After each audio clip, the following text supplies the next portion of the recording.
Recently, several dozen Hemet area churches co-sponsored a convoy of hope, where thousands of residents received free food, clothing, and medical exams. They also got a good dose of God's love. It's probably, without a doubt, one of the greatest things to hit our valley in recent years. This is what church is all about. It's not about sitting inside the four walls of our building. It's about going in and touching the lives of people where they are. Attracted to this proactive love, more than 300 people gave their hearts to Christ. This has been so phenomenal. I've just been blown away by the number of people who have come and who have responded. This is something that just couldn't be done but with one church. It took us all to be able to do this. I'm not just going to be held accountable for how I treated my church. I'm going to be held accountable by God for how did I pastor my city. And now the atmosphere in our city has completely turned. We recognize that it's building people. It's not building a church. This is not a church growth issue. This is a kingdom growth issue. And here we see that God you're moving. A time of jubilee is coming. When young and old return to Jesus. Hemet's not a perfect town. Probably never will be, but Hemet is definitely in the process of transformation. Transformation is taking place. It is not the same community it was in the past.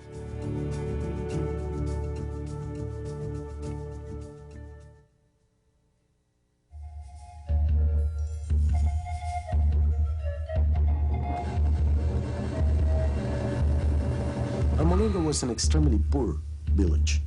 This was a community in total poverty and alcohol addiction.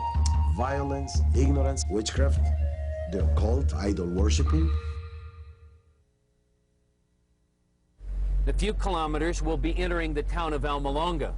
The city's 20-some thousand inhabitants have made a conscious choice to sever the continuum with ancestral spirit worship. As a consequence, Almolonga is today one of the cleanest, most prosperous towns in all of Guatemala. It's a city of churches.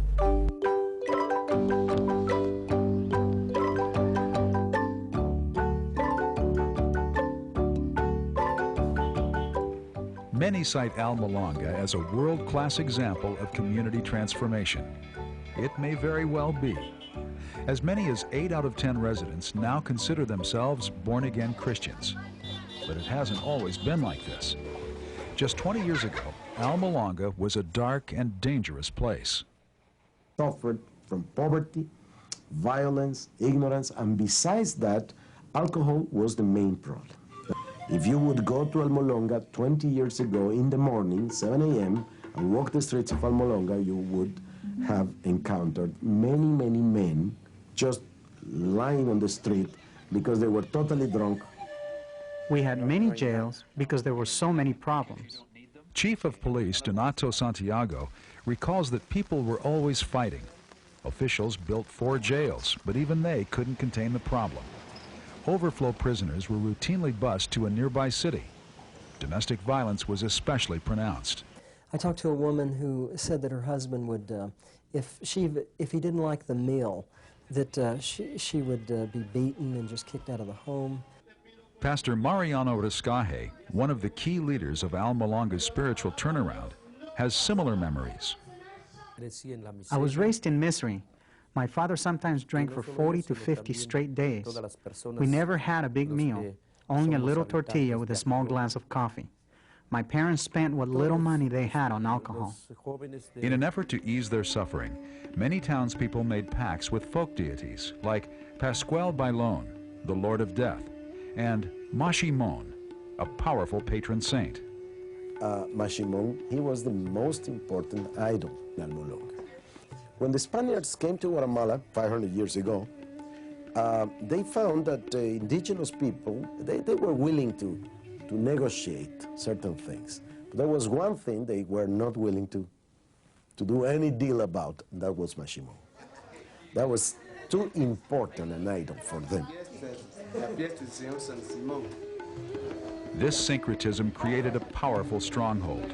Although Mashimon took on the form of a wooden mannequin, the spirit behind the idol held tenacious power over the people of Almalonga.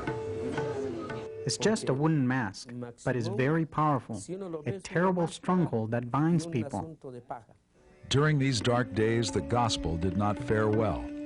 Outside evangelists were commonly chased away with sticks or rocks, while small local house churches were also stoned. Evangelical Christians were a despised minority. On one occasion, 6 men shoved a gun barrel down Mariano's throat. As they began to pull the trigger, he silently petitioned the Lord for protection. When the hammer fell, nothing happened.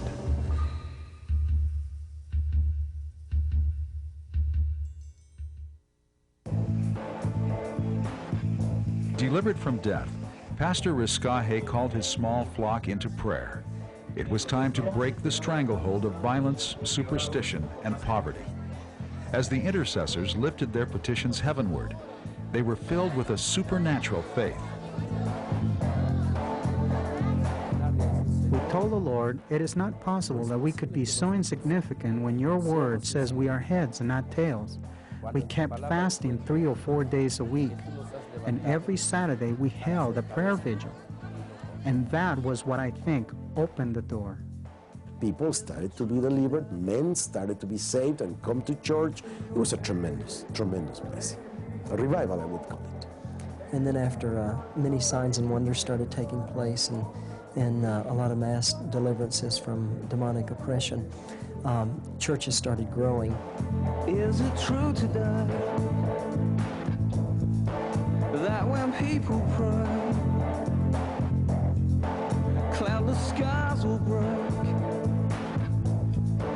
kings and queens will shake? Yes, it's true, and I believe it. One dramatic healing involved a woman named Teresa. A botched medical procedure had led to the onset of gangrene. Her internal organs were literally rotting. I was in a lot of pain, so much that I couldn't walk. My whole body was paralyzed and I couldn't even eat or talk. She was very sick, and her condition got worse with every passing day. There was nothing we could do, so we decided to arrange her funeral because there was no hope for her. The house was filled with family members and neighbors had gathered outside. Everyone thought she was dying. The smell of death was everywhere. They called me to arrange the funeral, and on the way there, the Lord told me to pray for her. So I just went up to her bed and said, "In the name of Jesus Christ, get up." And she rose up instantly with no sickness in her body. I felt a warmth and I saw a bright light above me. Then I opened my eyes and I saw the pastor. I rejoiced before the Lord for my healing, and I give thanks to God for my life. After they saw the miracle, my mother and all my brothers and sisters were converted. With such dramatic testimonies, hundreds began giving their hearts to Christ. When people saw that the gospel started changing lives, they started taking note. People started becoming more and more attracted to the gospel because they saw the transformation in individual lives. Now there are more than 24 evangelical churches in Almalonga, a town of just 19,000. Mariano Riscaje's El Calvario Church seats 1,200 and is nearly always packed.